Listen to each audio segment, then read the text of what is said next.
Apa kabarnya teman-teman semua? Luar biasa. Kak Kelin mau tes semangatnya dulu ah. Tepuk Yesus. Yesus. Yesus, yes. Masih ada yang belum ikutan nih. Sekali lagi ya. Tepuk Yesus. Yesus. Yesus, yes. Wah, anak-anak Tuhan memang luar biasa ya. Tapi sebelum kita lanjutkan sekolah minggunya, kita berdoa dulu yuk. Tangan dilipat, mata ditutup, mari kita berdoa. Tuhan Yesus, kami ingin memulai sekolah minggu kita. Berkati supaya sekolah minggu ini lancar ya Tuhan. Dalam nama Tuhan Yesus kami sudah berdoa. Hari ini siapa yang merasa sukacita? Saya. Kak Kelin juga hari ini senang sekali, apalagi bisa bersama-sama beribadah seperti ini. Walau tidak bertemu muka langsung, tapi Tuhanlah yang satukan kita. Kita nyanyikan sama-sama yuk, hari ini kurasa bahagia.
Bahagia sekali ya hari ini, apalagi kita sudah mau dekat Natal.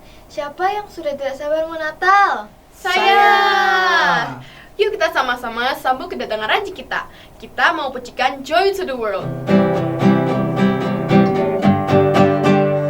Joy to the world, the Lord has come.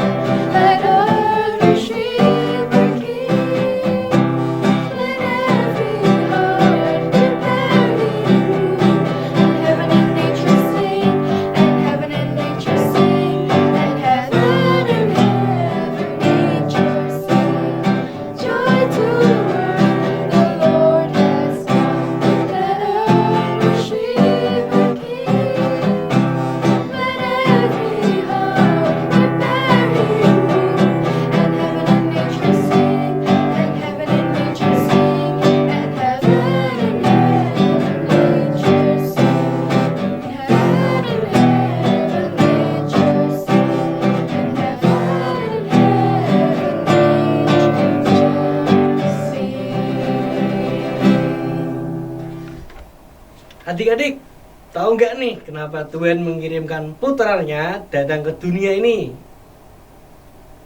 Ya betul, untuk menyelamatkan kita dari belenggu dosa. Kasih Allah pada kita luar biasa ya. Iya, luar biasa sekali. Kasihnya pada kita lebih luas dari dunia dan lebih dalam dari samudra.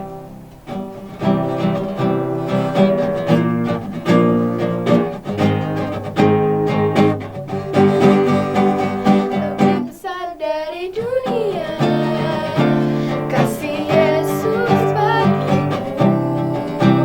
Tiada yang dapat pisahkanku dari kasih-Nya. Lebih luas dari samudra, kasih Yesus dalamku. Tiada yang dapat jauhkanku dari kasih-Nya. Kasih Yesus sungguh amat indah, penuhi hidupku, kalahkan semua dosa. Kasih Yesus sungguh luar biasa, ku hidup dalamnya. Kasih-Nya sempurna, luas dari samudra. Kasih Yesus dalamku, tiada yang dapat jauhkanku dari kasih-Nya. Kasih Yesus sungguh amat indah, penuhi hidupku, kalahkan semua dosa. Kasih Yesus sungguh luar biasa, ku hidup dalamnya. Kasih-Nya sempurna. Jolin, kamu mau kemana? Ya Natal sekolah minggu dong. Loh, ini masih tanggal berapa? Natalnya masih tanggal 25 Desember jam setengah 10 pagi loh. Oh iya, Adik-adik juga jangan sampai salah ya. Coba tanggal berapa dan jam berapa? Tanggal 25 Desember jam setengah 10 pagi. mari kita sama-sama hadir dan merasakan berkat melimpah dari Tuhan. Nah, sekarang kita siapin persembahan kita dulu ya. Kita mau memberikan yang terbaik untuk Tuhan. Dan kita mau berdoa dulu. Tuhan Yesus, sebentar lagi kami akan memberikan persembahan untukmu. Berkatnya persembahan ini agar bisa menjadi berkat buatmu ya Tuhan. Di dalam nama Tuhan Yesus Kristus kami sudah berdoa. Haleluya, amin. Melalui Natal, Tuhan telah memberikan kasih yang begitu besar untuk kita. Yuk kita mau katakan ke Tuhan, ku cinta Engkau Yesus karena Engkau telah lebih dulu mengasihi aku.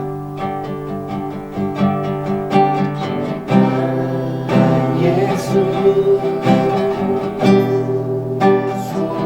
aku cinta Yesus, karena Yesus sudah lebih dulu mencintai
Shalom, anak-anak yang dikasihi Tuhan. Kalian semua bahagia, sukacita? Tentu saja ya. Coba kamu tunjukkan senyummu ya. Berterima kasih kepada Tuhan karena sampai akhir bulan ini, ya artinya akhir tahun ini ada bulan Desember, bulan yang penuh sukacita yang akan kita sambut bersama, dan Tuhan memelihara kita semua ya. Kita mengucap syukur karena pernyataan Tuhan tidak pernah berhenti. Mari anak-anak, kita akan sama-sama mendengarkan firman Tuhan untuk kita lakukan dalam kehidupan kita. Mari kita berdoa. Tuhan Yesus, sungguh kami mengucap syukur kepadamu. Hari ini kami masih boleh diperkenankan untuk beribadah kepada Tuhan. Kami boleh memuji-muji Tuhan, bahkan kami boleh mendengarkan sabda Tuhan yang sebentar kami akan dengarkan. Terima kasih Tuhan Yesus, terima kasih. Kiranya Tuhan menyediakan telinga untuk kami, menyediakan hati dan pikiran kami untuk kami fokus dengan dengar-dengaran firman Tuhan. Terima kasih Tuhan Yesus, Engkau memimpin kami yang menyampaikan, Engkau juga memimpin kami yang mendengarkan. Biarlah semuanya menjadi berkat. Terima kasih Bapa, terima kasih. Di dalam berkat nama Tuhan Yesus kami berdoa dan mengucap syukur. Haleluya. Amin. Anak-anakku yang dikasihi Tuhan, sungguh luar biasa. Kita memasuki bulan Desember, di mana bulan yang sangat penuh sukacita, ya. Karena di bulan ini Tuhan akan menyediakan atau Tuhan melengkapi janjinya. Dan minggu-minggu lalu kamu sudah mendengar bagaimana firman Tuhan disampaikan. Apa itu? Tentang rancangan Tuhan yang harus diwujudkan untuk menyelamatkan manusia. Masih ingat? Pada waktu itu Tuhan mengutus malaikat Gabriel menemui seorang imam. Siapakah dia? Iya, dia adalah Zakaria, imam yang dipercaya oleh Tuhan, dan pada waktu itu Tuhan mengutus malaikatnya datang pada Zakaria dan mengatakan, "Hai Zakaria, sebentar lagi istrimu Elisabet akan mengandung dan melahirkan seorang anak." Lalu bagaimana reaksinya? Wah, reaksinya antara senang dan antara tidak percaya, sehingga dia tertawa. "Tuhan, mana mungkin, kami sudah tua." Tetapi anak-anak, tidak ada yang tidak mungkin bagi Allah.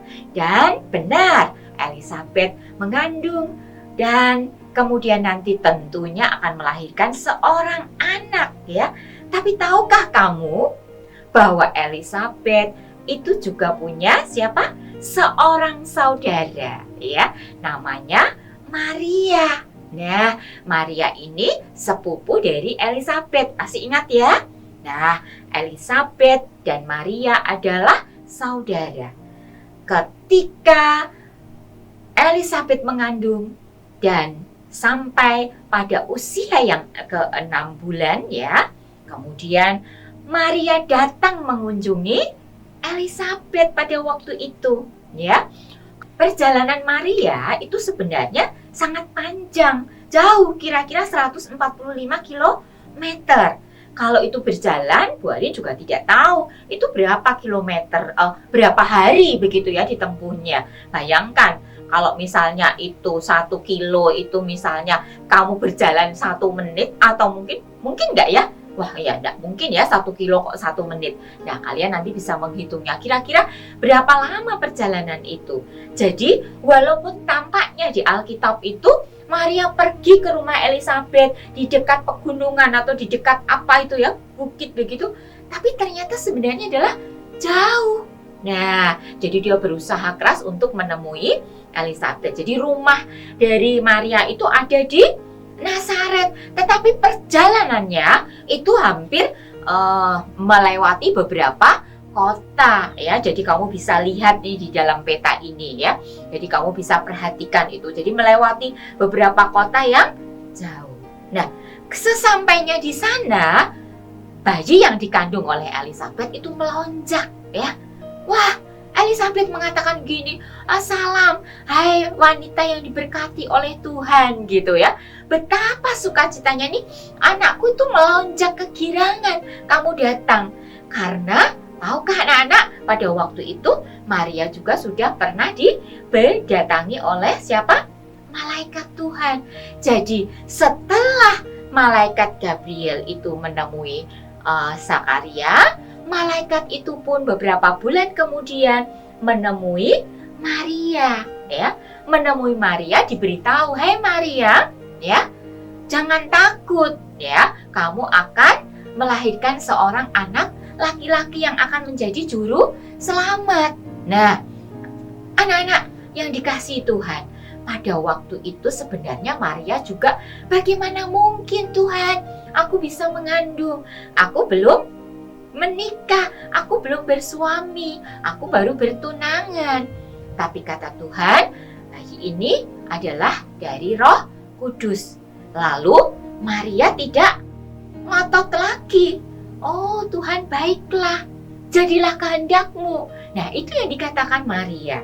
Nah, ketika Maria menerima pesan malaikat itu, kemudian dia mengandung. Ya, jadi beberapa waktu kemudian Maria mengandung anak-anak, dan kemudian dia melakukan perjalanan menuju ke rumah Elisabet itu tadi dan bertemu dengan Elisabet, dan bayi yang dikandung Elisabet melonjak kegirangan ya, karena ibu juru selamat datang mengunjungi Elisabet. Itu artinya juga mengunjungi sang bayi yang dikandung oleh Elisabet. Anak-anak yang dikasihi Tuhan, lalu Maria tinggal di sana selama 3 bulan ya, karena perjalanannya kan jauh, nggak bisa cuma sebentar. Jadi di sana Maria tinggal di rumah Elisabet itu selama 3 bulan. Nah, maka itu kemudian apa yang dilakukan Maria ya? Tentu dia akan pulang ke Nazaret. Nazaret itu kota kecil sebenarnya ya, tetapi itu menjadi kota di bagian negara Israel. Biasa disebut ibu kota Arab Israel, begitu anak-anak ya. Jadi kota ini kalau kalian mungkin bisa mencari di Google gitu ya, seperti apa sih kota Nazaret itu, kalian bisa lihat ya. Termasuk kota ini kota yang cantik gitu ya, ada banyak rumah-rumah, termasuk agak padat juga sebenarnya kota Nazaret ini ya, karena termasuk ibu kota. Nah, di Nazaret ini Maria tinggal ya, menjadi tempat tinggalnya di sana, dan di sana juga tinggal juga si Yusuf tunangannya. Anak-anak, orang bertunangan itu orang yang baru berjanji untuk nanti akan menikah. Nah, pada waktu Maria pulang kembali ke Nazaret, dia itu mikir-mikir anak-anak. Aduh, berarti pada waktu itu kan Maria mulai mengandung dan perutnya mulai membesar ya. Mungkin karena dia sudah habis dari Elisabet 3 bulan, berarti kira-kira nih kemungkinan usia kandungannya adalah 4 bulan. Nah, ketika itu dia berpikir-pikir, aduh, aku harus bagaimana ya? Aku harus bilang kepada Yusuf. Yusuf itu orang yang baik, dia calon suami yang baik ya. Lalu kalau aku tidak terus terang, berarti aku akan bersalah. Anak-anak, kamu tahu tidak? Beban yang diterima oleh Maria begitu sangat berat. Untuk mengucapkan dia hamil atau mengandung itu berat. Karena Maria dan Yusuf tidak pernah melakukan dosa. Ya, jadi anak-anak, hukumannya akan sangat berat ketika apa? Ketika ada wanita belum bersuami kemudian mengandung, itu artinya wanita itu melakukan dosa. Hukumannya itu berat, dia harus mengalami itu ya. Bahkan kalau di sana itu bisa dilempari dengan batu. Hukum penduduk di sana seperti itu. Jadi Maria itu bingung. Aduh Tuhan, bagaimana aku mengatakannya? Kalau aku tidak mengatakan, aku kandunganku akan semakin besar. Nah, kemudian anak-anak, mau tidak mau, Maria kemudian memberanikan diri.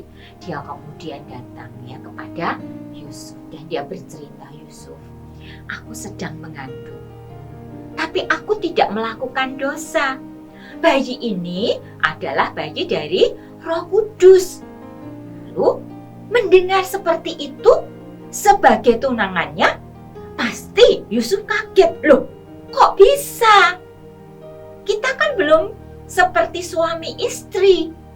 Jadi mana mungkin? Iya Yusuf, aku tahu kamu pasti tidak percaya. Tetapi ini dari Roh Kudus. Nah, anak-anak, Yusuf sendiri itu merasa bahwa Maria itu memang wanita yang baik. Maria itu adalah wanita yang kudus, wanita yang suci, tidak mungkin melakukan dosa. Dan dia tidak ingin mempermalukan Maria.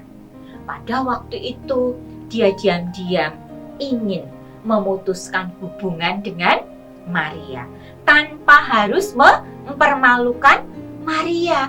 Jadi dia ingin supaya nanti aku tak berpisah saja, tapi aku akan diam-diam saja. Memikirkan hal itu sampailah dia juga tertidur anak-anak ya. Dalam tidurnya datanglah malaikat Tuhan kepadanya ya. Datanglah malaikat Tuhan kepadanya. Nah, apa yang terjadi di sana? Mari kita akan baca bersama-sama di dalam Matius 1 ayat 20 sampai 21. Yusuf anak Daud, janganlah engkau takut mengambil Maria sebagai istrimu, sebab anak yang di dalam kandungannya adalah dari Roh Kudus.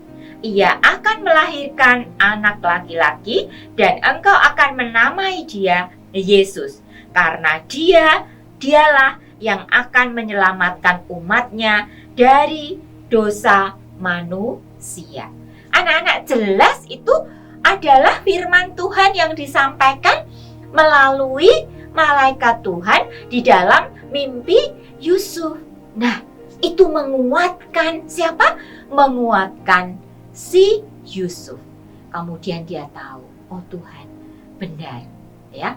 Lalu dia bangun dan dia kemudian sesungguhnya apa yang dikatakan Tuhan dia mau lakukan. Maka dia bangun dan kemudian mengambil keputusan yang sangat tepat.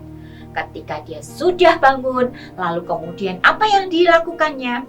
Dia mengambil Maria dari rumah orang tuanya, dibawa ke rumahnya. Nah, itu tandanya kalau Yusuf dan Maria sudah menjadi suami istri. Artinya, Yusuf tidak mempermalukan Maria, ya. Yusuf kemudian bisa memahami, bisa mengerti. Dia tahu antara itu suara Tuhan atau bukan. Ketika dia benar-benar tahu dan percaya itu suara Tuhan, dia lakukan itu. Maria diambil dari rumahnya, kemudian masuklah ke rumah Yusuf sebagai suami istri. Dengan kasih, Maria juga dirawat oleh Yusuf sebagaimana seorang suami kepada istrinya dengan penuh kasih.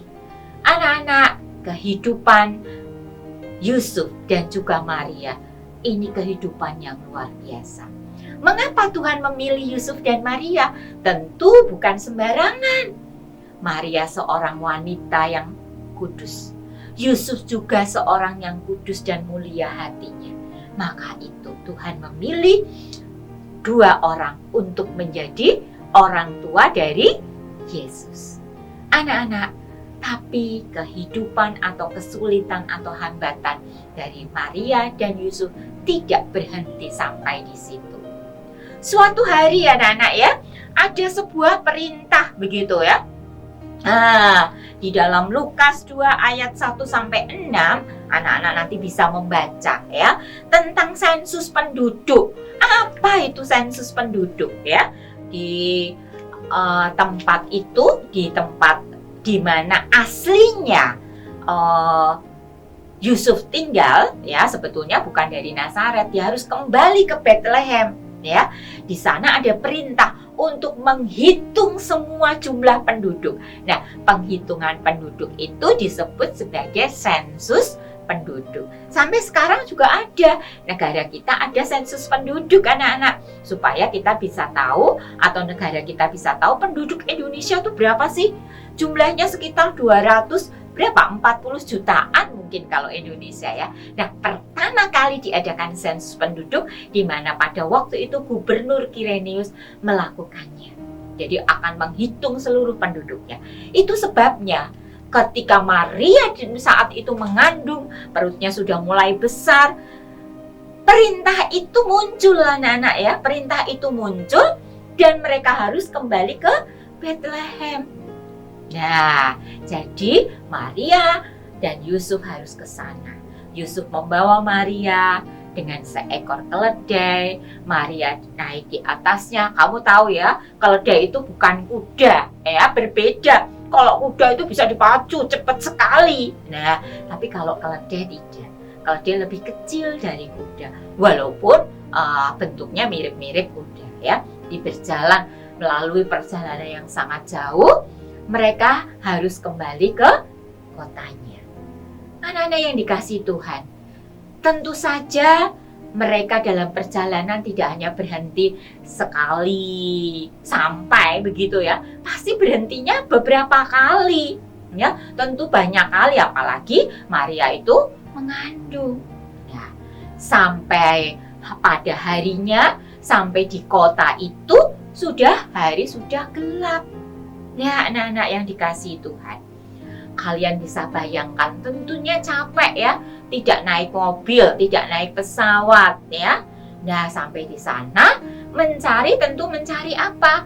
Penginapan. Ada tidak penginapan? Losmen atau hotel atau apalah yang bisa. Nah, tentu saja Yusuf mencarikan penginapan. Dari satu penginapan ke penginapan yang lain, mereka mengetuk pintu. Tapi ternyata karena ada banyak orang yang datang, tentu banyak orang yang menginap, ya. Jadi sama seperti kalau misalkan orang pada mudik gitu, ya, pada pulang, wah hotel semua penuh kan begitu, ya. Di sini di kota ini juga begitu. Ternyata banyak yang penuh. Sampai-sampai sudah tidak ada lagi tempat yang bisa digunakan untuk menginap. Bayar pun tidak bisa karena tidak ada tempatnya, anak-anak, ya. Tetapi kemudian apa yang terjadi?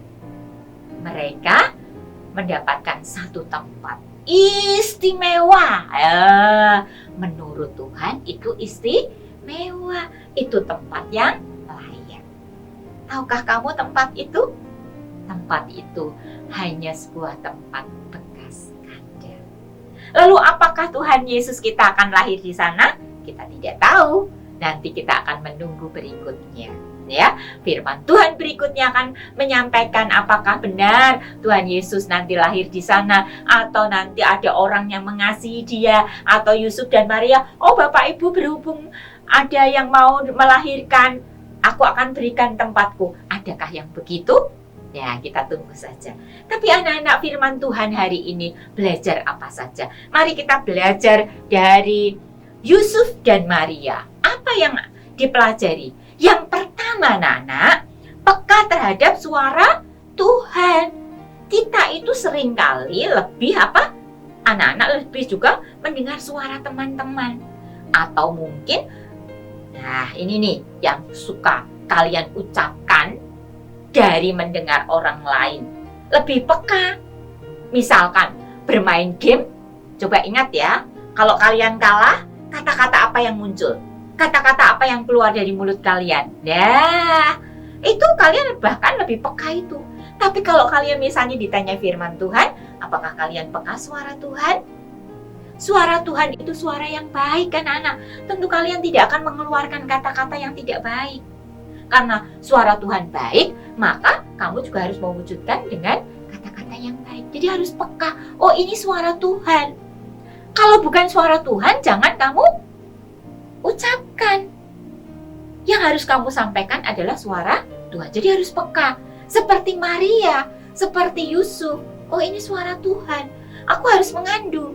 Yusuf, peka suara Tuhan. Oh, aku harus mengambil Maria tetap menjadi istriku. Itu peka. Bisa membedakan mana yang bukan suara Tuhan dan mana yang suara Tuhan. Ya. Nah, yang kedua, dia percaya akan suara Tuhan itu. Dia percaya akan firman Tuhan itu yang disampaikan. Jadi luar biasa. Lalu apa lagi anak-anak? Setelah dia percaya, dia bukan hanya, mereka tidak hanya mengatakan, ya Tuhan aku percaya. Tidak. Tapi dua orang ini taat melakukannya. Ya, oke Tuhan. Jadi dengan ketulusan hati, Maria mengandung dari Roh Kudus, dengan merawatnya, makan dengan nutrisi yang baik supaya bayi yang dilahirkan sehat. Yusuf harus juga membantu Maria menjadi ibu yang bisa melahirkan sang juru selamat. Anak-anak, dan yang ketiga, hatinya rela. Ketulusan hati mereka luar biasa dengan rela berkorban. Mungkin dicerca orang, mungkin mengalami kesulitan, tapi mereka tidak mengeluh karena hatinya tulus. Kerelaan hati itulah yang harus kita miliki. 4 hal yang kita pelajari hari ini. Peka terhadap suara Tuhan. Dengarlah itu suara Tuhan atau bukan, ya. Jadi harus peka. Yang kedua adalah percaya. Ketiga taat. Dan yang keempat, hati yang rela. Maka kalian akan siap menjadi anak-anak Tuhan yang luar biasa. Hari ini kita akan mengakhirinya dengan sebuah ayat hafalan, anak-anak, ya. Iya. Ayat hafalan diambil dari Matius 1 ayat 24. Begini bunyi firman Tuhan. Sesudah bangun dari tidurnya, Yusuf berbuat seperti yang diperintahkan malaikat Tuhan itu kepadanya. Yuk kita sama-sama baca ya. Sekali lagi 2, 3. Matius 1 ayat 24. Sesudah bangun dari tidurnya, Yusuf berbuat seperti yang diperintahkan malaikat Tuhan itu kepadanya. Mari kita akan sama-sama ganti ya. Sesudah aku mendengar firman Tuhan, aku melakukannya. Gitu ya. Jadi mari kita ganti bahwa ketika Tuhan berfirman untuk hari seperti hari ini nih, supaya kamu taat, supaya kamu percaya, supaya kamu punya kerelaan hati. Yuk mari kita akan melakukannya. Siap anak-anak? Tentu saja ya. Kalian anak-anak yang baik, anak-anak Tuhan yang luar biasa, pasti siap melakukan firman Tuhan. Amin. Mari kita akan sama-sama berdoa. Tuhan, sungguh kami mengucap syukur hari ini kami boleh belajar dari ketaatan Maria dan juga Yusuf. Ada banyak rintangan yang harus dilalui, tetapi mereka tahu suaramu, itu dari Tuhan. Sehingga mereka percaya, mengimani apa yang Tuhan sampaikan. Kemudian seperti Maria, taat untuk menjalaninya. Dan kemudian dengan kerelaan hatinya, dengan ketulusan hatinya, melakukan segala sesuatu yang kau percayakan, yang kau firmankan kepada mereka berdua. Jadikanlah Tuhan kami seperti mereka berdua, memiliki ketaatan yang luar biasa. Terima kasih Tuhan, terima kasih untuk firman-Mu hari ini. Kiranya Tuhan memberkati kami semua. Dan kami percaya Tuhan memberkati orang tua kami juga. Tuhan memberkati bangsa dan negara kami. Karena 1 tahun sudah berlalu, hampir selesai kami menjalaninya. Kami percaya setahun mendatang Tuhan juga akan memberkati kami semua. Terima kasih Bapa. Di dalam berkat nama Tuhan Yesus, kami berdoa dan mengucap syukur. Haleluya. Amin. Wah, ibadah hari ini terasa cepat sekali ya. Gak terasa kita udah di akhir ibadah kita hari ini. Iya ya, tapi jangan sedih karena kita akan segera berjumpa kembali di ibadah Natal nanti. Ingat tanggal berapa? Tanggal 25 Desember. Jam berapa teman-teman? Jam setengah 10 pagi. Yuk kita akhiri ibadah hari ini dengan terus mengingat untuk selalu taat sama Tuhan dan bersukacita karena kasih-Nya pada kita.